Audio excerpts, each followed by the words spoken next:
महात्मा उपासक डॉक्टर सोहनराज तातेड़ पुनरुत्थान और आत्मविज्ञान के बाद अब ला रहे हैं सनातन सत्य, जैसी दृष्टि वैसी सृष्टि, कुदरत, कुदरती रचना एवं कुदरत के कानून से शाश्वत सुख की प्राप्ति।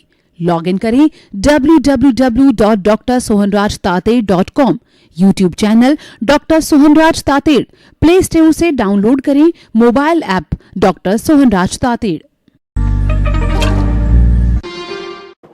चंदेषु निम्मलयरा आइचेषु अयं पयासैरा सागरवर गंभीरा सिद्धा सिद्धिं मम दिशन्तु सिद्धा सिद्धिं मम दिशन्तु।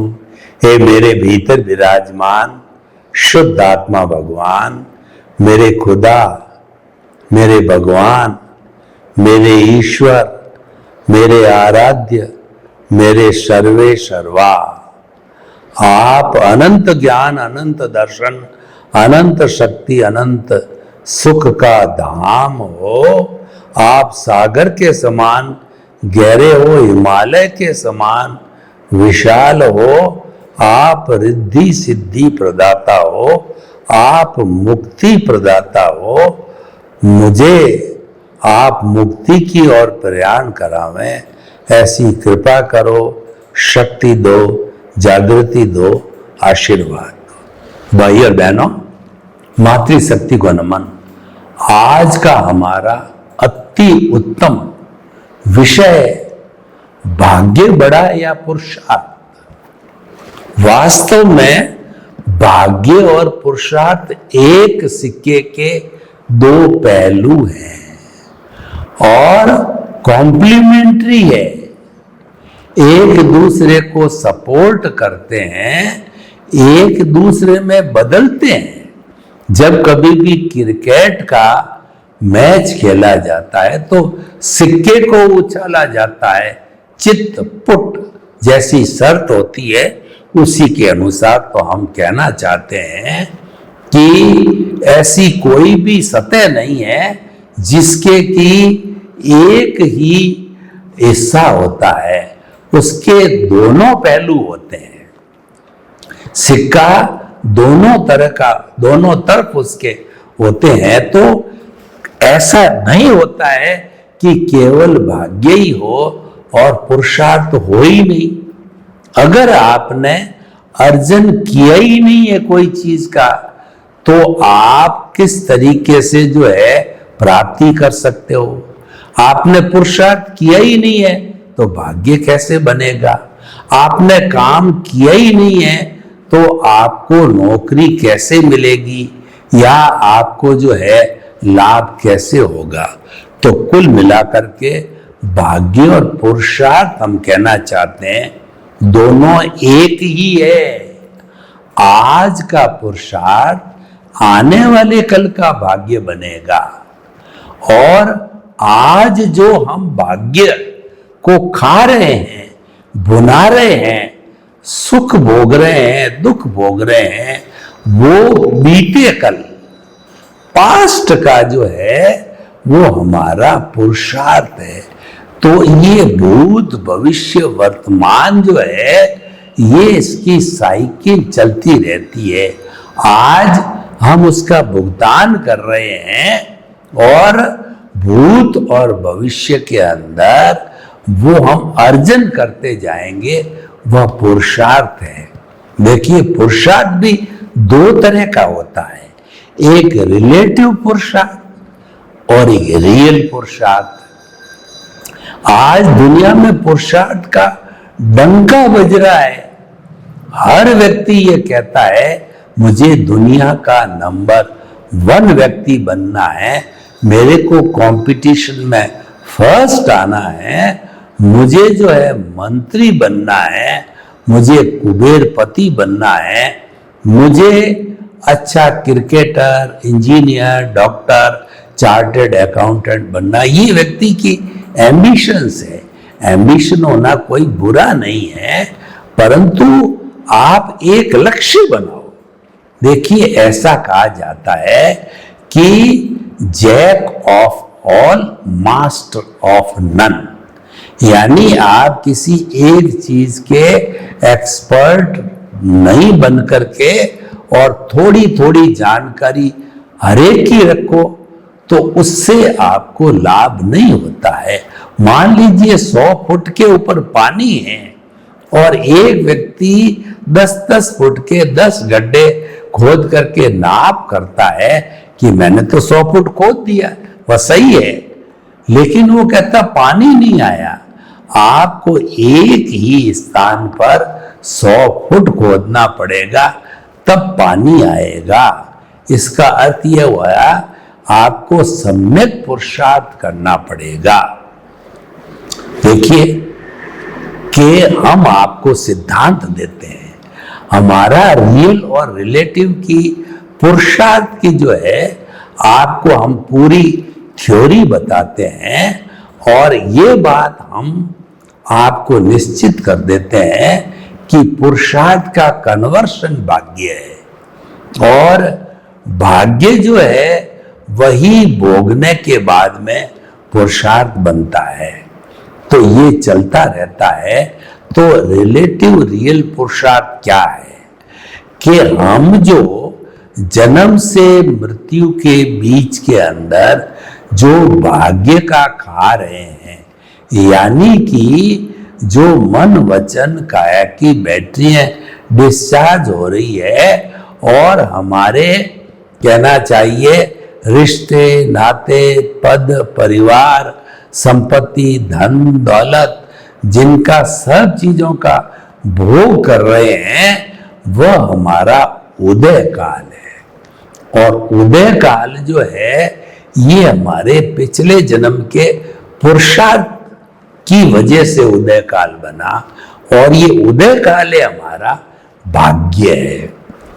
अगर हमने पिछले जन्म के अंदर अर्जन किया यानी अच्छे भाव डाले तो हमारा इस जन्म में पुण्योदय होगा और गए जन्म में हमने जो है बुरे काम किए, किसी को दुख दिया, कष्ट दिया, हिंसा की, किसी को दोषी समझा, किसी के प्रति बुरे भाव किए, इन सब बुराइयों की वजह से हमारा पापोदय हुआ और वो पापोदय का भुगतान हम इस जन्म में करते हैं। तो ये तो जो चल रहा है वो सारा ऑटोमेटिक तरीके से चल रहा है, ऑटो मोड से चल रहा है। ये मैकेनिकल प्रतिष्ठित आत्मा है और इसके अंदर किसी को भी एक अतिरिक्त सांस लेने की कोई स्वतंत्रता नहीं है। मन वचन काया तथा उससे जुड़ी हुई हर अवस्था मात्र कुदरती रचना है। अवस्था का अर्थ ही है कि वो नाशवान है, जड़ है, आने वाली है, जाने वाली है। तो उसका तो जो है वो अधिक चिंतन करने की बात ही नहीं होती है। तो भाइयों बहनों ये सारा अगर आप पुरुषार्थ कहते हो तो मान लेते हैं, पर ये रिलेटिव पुरुषार्थ है क्योंकि पिछले जन्म का हम खा रहे हैं, ये हो रहा है, हम कर नहीं रहे हैं। ये हमारा सारा जो भुगतान है वह हो रहा है, हम कर नहीं रहे हैं, ये हो रहा है। इस कारण आप पुरुषार्थ भी मानते हो तो इसका रिलेटिव पुरुषार्थ है और रिलेटिव पुरुषार्थ अज्ञान कहलाता है। अज्ञान बुरा नहीं है, रिलेटिव होने के कारण अज्ञान हो गया और रियल होने के कारण ज्ञान हो गया। ज्ञान से विज्ञान बनता है, हम आगे आपको बताएंगे। अब हम आते हैं, ये तो चल रहा है, ये तो हो रहा है, जो कोई भी घटना घटित हो रही है ये जा रही है, ये आ नहीं रही है। आयुष्य समाप्त हो रहा है तो हमारा आयुष्य घट रहा है, हमारा सुख जो समाप्त हो रहा है तो वह सुख जा रहा है, दुख समाप्त हो रहा है तो वह दुख जा रहा है। ये तो जाने की प्रक्रिया है, ये आने की प्रक्रिया नहीं है और ये धीरे धीरे जाती जाती ये शून्य हो जाएगी। यानी पूरा भोग लिया जाएगा, हिसाब पूरा हो जाएगा, क्योंकि ये तो परिणाम है। परिणाम को पूरा भुगतान हो जाएगा जब ये हमारा जीरो हो जाएगा। ये तो होने की बात हो गई। अब रियल पुरुषार्थ क्या है? देखिए, रियल पुरुषार्थ का संबंध है वो हमारे अविनाशी तत्व से जुड़ा हुआ है, और रिलेटिव पुरुषार्थ का संबंध है वो विनाशी तत्व से जुड़ा हुआ, वो पर से जुड़ा हुआ है। और अविनाशी तत्व स्व होता है, स्व से जुड़ा हुआ हमारा रियल पुरुषार्थ है। रियल पुरुषार्थ का अर्थ होता है कि हमको जो है शाश्वत सुख की प्राप्ति करनी। हमारा ये जो कार्यक्रम है वह सनातन सत्य है, और इसका आधार है कुदरत, कुदरती रचना, कुदरत का कानून। कुदरत के ऊपर कोई नहीं है, कुदरत सुप्रीमो है जो संपूर्ण जगत को हैंडल करती है। संपूर्ण जगत की जो है हैंडलिंग, यानी वह पूरे जगत की जो है क्रिएटर है, ऑपरेटर है और डिस्ट्रॉयर है, उसके ऊपर कोई नहीं है, और कुदरत ही करता है। कुदरत का एक विभाग है व्यवस्थित शक्ति। साइंटिफिक सर्कमस्टेंशियल एविडेंस से जो व्यक्तिगत जीवित प्राणियों पर लागू होती है, वह व्यवस्थित शक्ति उन प्राणियों का कर्मों का भुगतान करने के लिए संयोग जुटाती है। वो संयोग जुटाए जाते हैं द्रव्य, क्षेत्र, काल, भाव के आधार पर जुटाए जाते हैं, और इन्हीं के माध्यम से जो है सारा भुगतान समाप्त होता है। तो रियल पुरुषार्थ क्या हुआ? रियल पुरुषार्थ हमारी चेतना से जुड़ा हुआ है।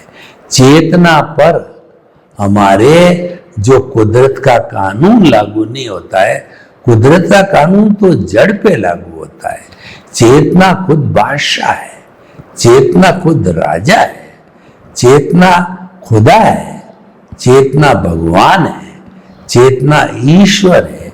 तो ईश्वर पे दूसरे का कानून कैसे लागू हो सकता है? कभी नहीं हो सकता, क्यों? सभी ईश्वर के अधीन हैं। जे एगे जाने ते सब्बे जाने, जे सब्बे जाने ते एगे जाने।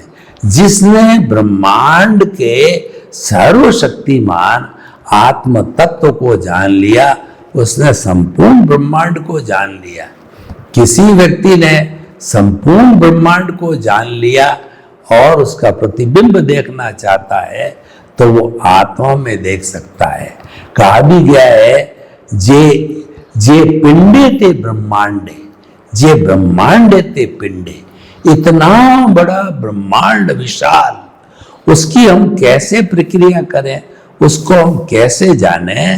तो हमारी कुदरत ने व्यवस्था करी कि तुम एक मनुष्य के पिंड को, एक मनुष्य के बाहरी और भीतरी खास तौर से रचना को जान लो, तो तुम्हें पूरे ब्रह्मांड की रचना की जागृति हो जाएगी। यानी मानव तन इतना बहुमूल्य है, जो पारस मणि है, चिंतामणि रत्न है, जो कामधेनु है, जो वैतरणी नदी है, जो नंदनवन है।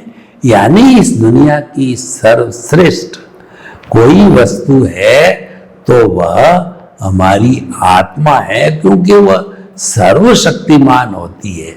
तो उसको जानिए, उसको जानने का नाम ही रियल पुरुषार्थ है।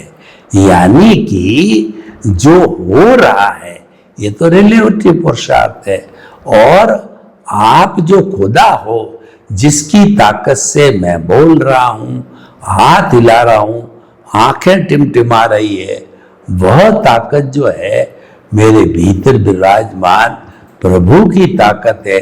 उसकी ताकत से सब कुछ हो रहा है।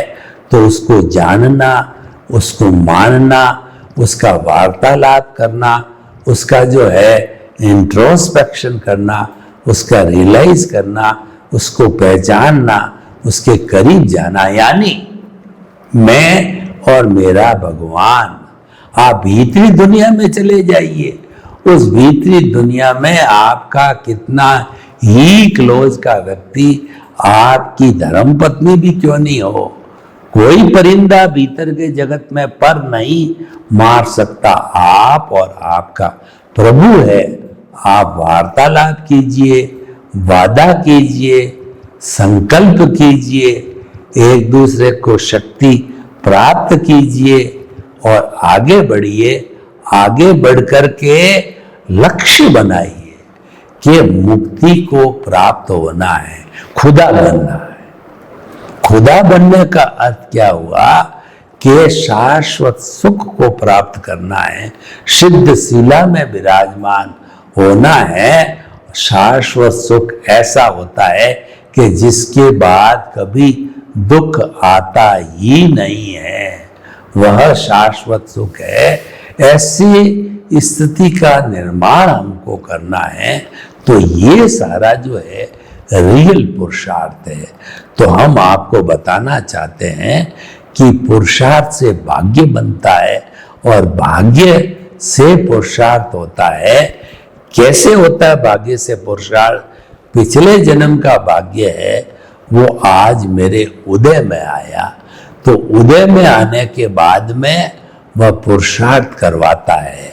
अगर मैं उसके अंदर नए भाव डालता हूं तो वह नई कॉजल बॉडी बनती है, यानी उदय के ऊपर रिएक्शन करता हूं। उदय पर रिएक्शन नहीं किया, उदय को जो तटस्थ भाव से देखा, मध्यस्थता भाव से देखा, समभाव से देखा, नो रिएक्शन। तो जब रिएक्शन ही नहीं किया, नो कॉजेस, तो नो कॉजेस होने से कैसा पुरुषार्थ हुआ जिसकी हमने अभी चर्चा की, रियल पुरुषार्थ हुआ। ऐसे हम करते जाएंगे, कब तक करेंगे? जबकि हमारे जन्म जन्मांतर का जो बर्फ की शिला की तरह जो हमारा कार्बन शरीर या दोष इकट्ठा हुआ है, डिस्चार्ज इकट्ठा हुआ है, वो संपूर्ण बर्फ गिलते गलते पिघल करके जीरो हो जाता है। तब हमारे खुदा बनने की स्थिति आ जाती है, तब हमारे रियल पुरुषार्थ की पराकाष्ठा आ जाती है और वह होता है हमारा 100 डिग्री का अनुभव होता है, 360 डिग्री का अनुभव होता है और उस अनुभव का नाम केवल दर्शन है। और केवल दर्शन जब हो जाता है, यानी निश्चित तौर से आप जो है वह शाश्वत सुख को प्राप्त करोगे। और शाश्वत सुख को प्राप्त करने के लिए अगले जन्म के अंदर आप केवल ज्ञान को प्राप्त करोगे और सिद्ध बुद्ध और मुक्त हो जाओगे। तो भाइयों बहनों, जो हमारा विषय है कि पुरुषार्थ बड़ा या भाग्य, दोनों बड़े हैं, दोनों एक दूसरे से बनते, दोनों अवस्थाएं हैं। पुरुषार्थ भाग्य में बदलता है और भाग्य पुरुषार्थ में बदलता है। जैसे देखिए, मेरे पास में 2000 रुपए का नोट है और मैंने बैंक वालों को कहा कि मुझे 100 रुपए के कुल्ले दो, तो वो 100 रुपए के जो है वो 10 नोट देंगे मेरे को। 2000 रुपए तो 20 नोट देंगे। और मेरे पास में 20 नोट है 100 के और मैं देखूं हैंडलिंग ठीक नहीं है, तो बैंक वालों कहता हूं मुझे बंदे दे दो, तो 2000 का नोट पकड़ा देते। तो देखिए करेंसी कन्वर्ट हुई, 100 की 2000 में हुई, 2000 की 100 में हुई। ठीक इसी तरह से हमारा भाग्य पुरुषार्थ में कन्वर्ट होता है, पुरुषार्थ है वो भाग्य में कन्वर्ट होता है। तो अब देखिए कि जो हमारा सांसारिक पुरुषार्थ है कि मैं इंजीनियर बन गया, मैं लखपति बन गया, मैं करोड़पति बन गया, तो ये बात तो आपका भुगतान है, बनोगे ही, क्योंकि आपने भाव डाले थे, आपने पुरुषार्थ किया, तो आपका वैसा भाग्योदय भी होगा। लेकिन वह कोई विशेष बात नहीं है। विशेष बात यह है कि खुदा बनो, खुदा बनने की नींव लगाओ, यानी कि मुक्ति की नींव लग जानी चाहिए। मुक्ति की नींव लगने के लिए हमारे को कुछ पैरामीटर्स लेने पड़ेंगे। वो पैरामीटर्स क्या है? निमित्त, निर्दोष, अकर्ता और शुद्ध आत्मा। ये 4 फैक्टर है जो हमको खुद से खुदा बनाते हैं। यानी कि आपको जन्म जन्मांतर के लिए कर्ता भाव को त्यागना पड़ेगा, और आपको ज्ञानी पुरुष ने या आपके सद्गुरु ने ज्ञान दिया है, तो वह जो है वो हमेशा हमेशा के लिए कर्ता भाव छुड़ा भी दिया है। खैर, जो भी हो, हमारे को जीवन भर जो है निमित्त की साधना करनी है, जन्म जन्मांतर की करनी है। जब व्यक्ति निमित्त बनता है तो कोई तरह के कर्म बंधन नहीं होते हैं, क्योंकि कर्म बंधन करने वाला है वो कर्ता भाव है। तो आप निमित्त बन गए, यानी आपने निष्काम काम करना प्रारंभ कर दिया। निष्काम कर्म भी एक पुरुषार्थ है, क्योंकि वह तो काम तो हो ही रहा है। काम करने का नाम ही पुरुषार्थ है, तो वो तो काम जो है वो भी हो ही रहा है। तो इसीलिए क्या है कि वह काम जो है हमको मुक्ति की ओर ले जाने वाला है, इसीलिए वह रियल पुरुषार्थ है, वह सनातन पुरुषार्थ है, वह सनातन सत्य है। तो भाइयों और बहनों, हमें उन पैरामीटर्स की तरफ ध्यान बनना है। हमको प्रज्ञा के जगत में रहना पड़ेगा। देखिए, हमारा जो है, अगर भाग्य को आपको भोगना है पर के रूप में, तो आप अज्ञा के जगत में रहेंगे। पर का अर्थ हुआ कि जो आपका धन, संपत्ति, पद, परिवार, रिश्ते, नाते, उन सब को भोगना, अज्ञा के संसार में रहना, वो तो जन्म जन्मांतर के अंदर वो चक्कर लगाते रहते हैं, वह भी पुरुषार्थ है, लेकिन वह जो है रिलेटिव पुरुषार्थ है।